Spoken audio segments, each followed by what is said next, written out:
Hey y'all, hey, what's up? It's your girl TG, the LPC. That's right. We are back with Tea Time. Our series Light and Dark, Finding Hope During the Holidays. So we are in week 2. I want to welcome you back if you've been watching this series so far. Today we will be talking about the emotional weight of the holidays because even through this season, even though this season is often painted as joyful and bright, for some, it may feel heavy. And I think that that's something important for us to pause and reflect on, right? The holidays can stir up a mix of emotions, especially if you've lost someone. If you're going through changes or simply feel disconnected from what the season is supposed to be, right? Maybe you're grieving a loved one who isn't here anymore. Maybe you're navigating family or friend tension or facing the holidays alone. Maybe you're just tired emotionally, mentally, spiritually, and even physically, just exhausted. And I want you to hear this. It's okay if your holidays don't feel happy. You're allowed to hold sadness, peace, and gratitude all in the same heart. It doesn't have to be disconnected or disjointed. Part of what makes this season hard is the expectation of what we're supposed to be or how we're supposed to feel, things of that nature. This is the invisible pressure to be cheerful, social, generous, and grateful all the time. But when your heart is heavy, that expectation feels impossible. It can make you feel like something's wrong with you when really you're just human. So for me, I lost both my mother and my father. And so the holidays in the beginning felt a little weighted because it just was different. It was something that I had to learn how to navigate. And although I think I do better, there's still moments where I'm like, gosh, I don't feel like the festivities or doing different things. And I have to remind myself that's okay. I don't have to show up to everything or do everything or be happy all the time. I'm allowed to honor and mourn my family if I choose to. So sometimes the best gift that you can give yourself is permission to feel what's real without judgment, without comparison, excuse me, and without guilt. So here's something that I often remind my clients that emotions are information. I usually say emotions or feelings aren't facts, but I also say emotions are information. What does that mean? It means that when grief shows up, it's a reminder that you've loved deeply.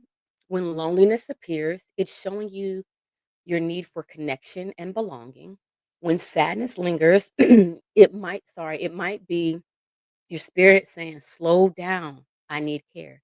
The goal isn't to push these feelings away, to stuff them down, to just move over them, but it's to listen to them with compassion.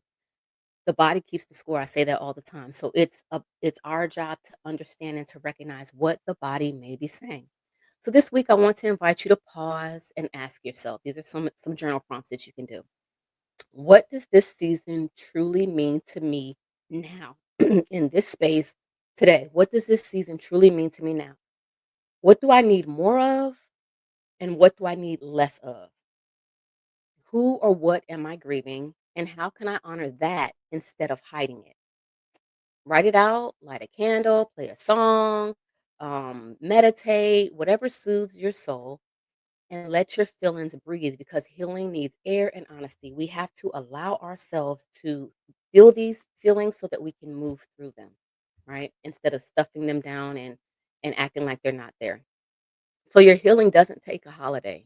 Just because it's Thanksgiving or Christmas or New Year or birthday or whatever, it doesn't mean that your feelings are saying, "Oh, it's this day I'm not going to feel." Feelings do not take a holiday. You don't have to fake festive to be worthy of peace. Sometimes the most meaningful moments come from the quiet reflection, from choosing presence over perfection, peace over pressure, right? Remember, you can honor what you've lost and still make room for joy. I'm going to say that again. You can honor what you have lost and still make room for joy. Both can exist. So, if these holidays feel heavy this year, know that you're not alone. You're not behind. This season is just one chapter, it's not your whole story.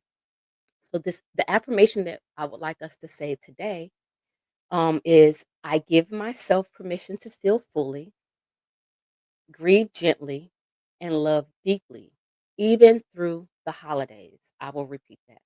I give myself permission to feel fully, grieve gently, and love deeply, even through the holidays. So I want to thank you guys for joining me today. If this resonated with you at all, or if you know someone that may benefit, I'm going to ask that you share it.